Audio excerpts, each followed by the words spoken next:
After 27 years in China, Marcus, known to many of his friends here as Gus, decided to leave. He hoped that going back to the UK would give him a clean slate, a chance to step away from old habits, rebuild himself and start again. But starting over in your home country is not always as simple as it sounds. Marcus went to Glasgow hoping for a new life.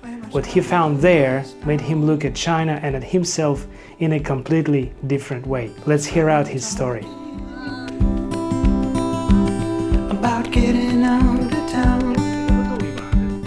Marcus, you came to China 25 years ago, first time. Did you think that you would stay here for such a long time? Initially, no. Okay, what happened? Well, I was here on a year's contract. That's what brought me over here, and it was curiosity more than anything else. People ask me a lot, why China? I don't know. It just seemed like a good opportunity. The school I was working at in London had a school here, so it was an easy transition. So I came over and had no idea what to expect. It was all completely fresh. I knew nothing about China, but within a few weeks I felt very good here, very comfortable, and then a couple of things happened that kind of pulled me in, if you like. First of all, there was a position at the school that I was able to take over, and I became the director of studies without any experience. They gave me a chance. That was after the first year, because my contract was up, but the lady had left and that vacancy was there. I threw my hat into the ring and said I'd like to have a go, and they gave me a chance. But also during that time I met a woman, as you know, that's often the story, I think, isn't it? And I ended up getting married, and we had a kid, and then 5 years later another. So one thing kind of naturally led to another, and I felt very comfortable here very quickly. So it felt quite organic and natural. And I like it here, still like it here. Mm-hmm. So you were staying in China mostly for the family, right? I guess, again, it's one of these unconscious things, I didn't have a long-term massive plan or anything. Things just kind of unfolded that way. But I never felt like I wanted to change it or do anything else or go anywhere else. Gonna get out of town.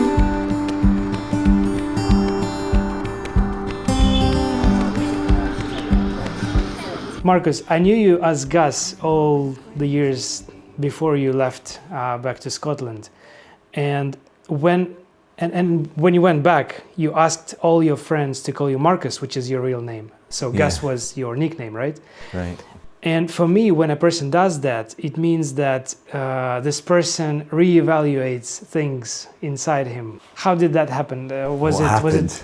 Yeah. A lot of stuff had happened over a period of time, and I found myself in a bad place, mentally, emotionally, physically. I was drinking a lot, smoking a lot. Was it in China or in Scotland?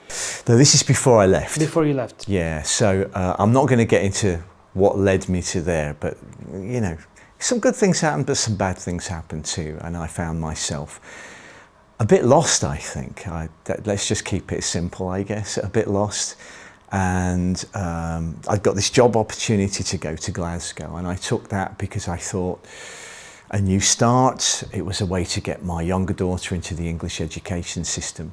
So there were several big factors that really kind of pushed me in that direction. But I remember sitting at the bar not that long before I left, really thinking, I don't feel good. I'm not happy. None of this is right. And I need to make a change. So there was that decision that, like, when I get there, I want to live differently. I want to change the way I'm living. I don't want to do this. I don't want to be at the bar all the time. I want to be healthier, and I don't want to be going out all the time. I want to do something else, something different, and take care of me a bit more. So that was the first part of the transition. Going to Glasgow made it easy in some ways because nobody knew me. So to go from the nickname back to my original name was easy because they had no frame of reference. So I just started saying Marcus. I wanted it to be a new beginning. That felt like a good way to do it. So that's what I did. So I became Marcus. Everybody knew me as Marcus there. And that helped a bit.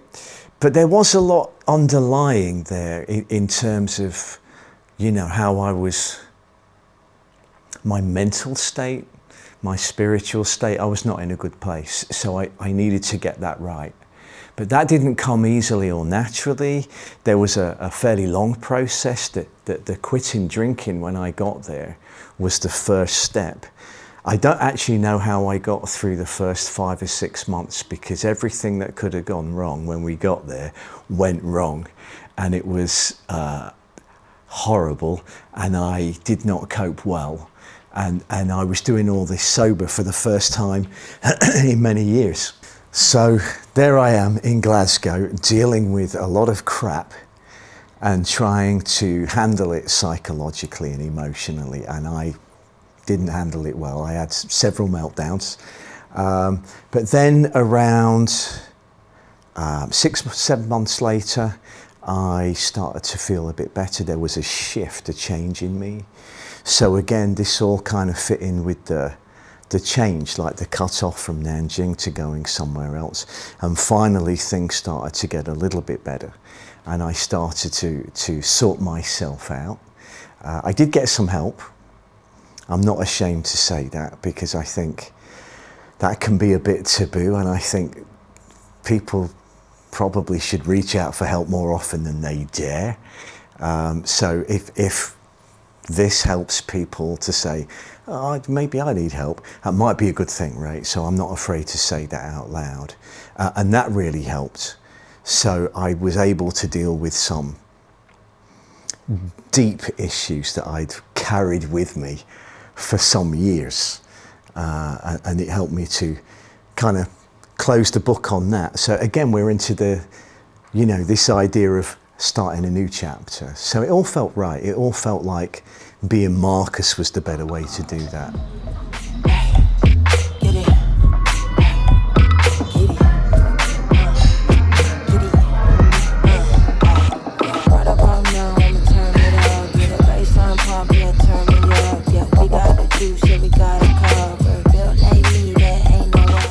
How was your life in Scotland? Rent, like finding a job, like paying for things? It's massively expensive. Like rent, I think was like £950 for a 2-bedroom flat.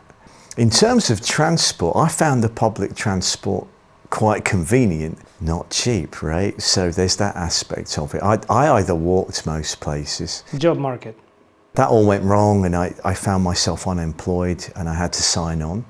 So during that period of time, this period of time in my life, it wasn't very nice for me to find myself unemployed and on benefits. The benefits kind of covered our basic needs, which is what it's supposed to do, I guess, but it was quite hard to, by the end of the month, there was just like a few quid left. It was quite tight, so I had to be very careful. The job market itself, I was applying for hundreds of jobs during the time that I was there, hundreds. And I think I had 2 job interviews during the whole time, one of which was a joke. Again, I won't go on because it's not very entertaining, but it was a joke and I ended up leaving. And the second one was for a decent job, but then they never got back to me. They said, we'll let you know in a week, and then I never heard anything. So that was a bit disappointing, like even if they don't want me, they could have let me know, whatever. So the job market is bad, and the longer that I was there, the more I understood that. The more people I met and the more people I talked to, the clearer it became what I was up against and how dire things are in the UK. I think looking at media and reading the news, gives you an idea, but my experience was far worse than what the media portrays. They talk about broken Britain and all this kind of stuff, and I think that's very accurate, sadly. And I don't like saying it because it's my home country. And yet, I think there are a lot of issues, a lot of social issues, unemployment being a massive one. I think I don't see how they're going to get out of that anytime soon. I think it's going to get worse before it can possibly get better.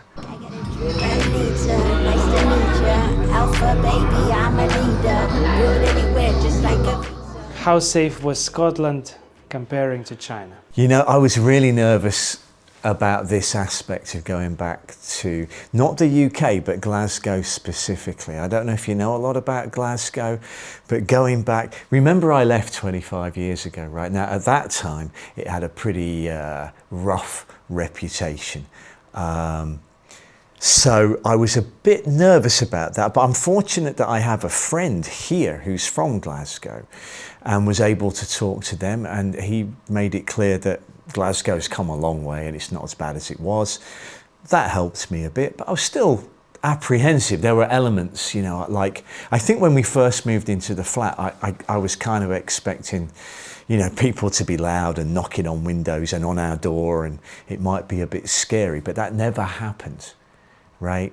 I did see a fight outside, on the street outside our main window after a football match, and some guy got his head kicked in, which was quite unpleasant. But that was the one and only violent incident I witnessed. And I was told when there was a football match on to stay inside. Now, living here is complete contrast. I have been in situations where you know, Chinese guys have got angry with me and it's made me a bit uncomfortable, but that's really few and far between. And overall, for the years that I've lived here, I've been in some awful drunken states and somehow found my way home, and nobody mugged me. I still had my phone and my money, my wallet, whatever, and I've never had any crime committed against me here, or anybody tried to do anything like that to me here. I can't speak for the whole of China, but Nanjing for sure is a very, very safe place. I never think about this and I never worry about it. That's how comfortable I feel here.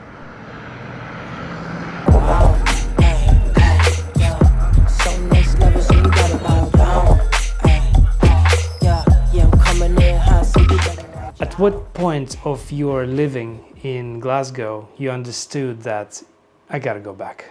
I was going there for the long haul, but that plan fell through. And I think the smoke had started to clear at that point, and I'm starting to get a bit of clarity. And I'm like, what are my options here? I can stay here in Glasgow, and this job's gone. This opportunity, like, poof, you know, kind of disappeared on me. It didn't go the way I planned it. And it doesn't look good for me here. What other options do I have?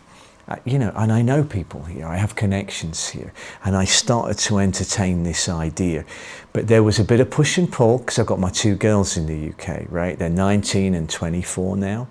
But, you know, when we went, they were a bit younger. So I'm like, can I? Is it right? Am I leaving? Am I abandoning my girls? There was an aspect of that. But this seemed like a good option for different reasons. Number one, I can make those connections and hopefully that will lead to some kind of work. And work gives me money, you know, income, direction, purpose, and that all seemed like a better choice than the one that I was stuck in there. So when I saw it that way, I started to reach out to some people here and say, look, can we cooperate? Can we do something in terms of working together? And something slowly started to formulate that way. And then once it looked like it might be a possibility, I had to go and talk to the girls about it. And they were very understanding about it. My older daughter's been fairly established in the UK for a while, so I was more worried about the younger one. But she was like, yeah, it's fine, go. To kind of tie that point up, the fact that I was coming back feeling quite different as a person was very attractive to me. Because I love it here. To do it again through different eyes, fresh eyes, was very attractive to me as well.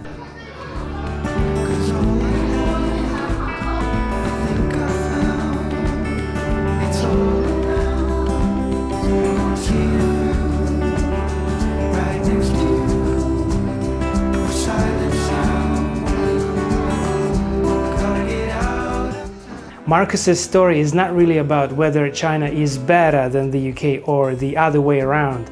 It is about what happens when you leave a place that has shaped you for decades, hoping to become someone new, and then realize that home is not always where you expected it to be. For Marcus, coming back to China was not simply going backwards. It was a chance to begin again, but with different eyes. If you like this video, please consider subscribing to the channel for more stories about China and life here from a foreign perspective.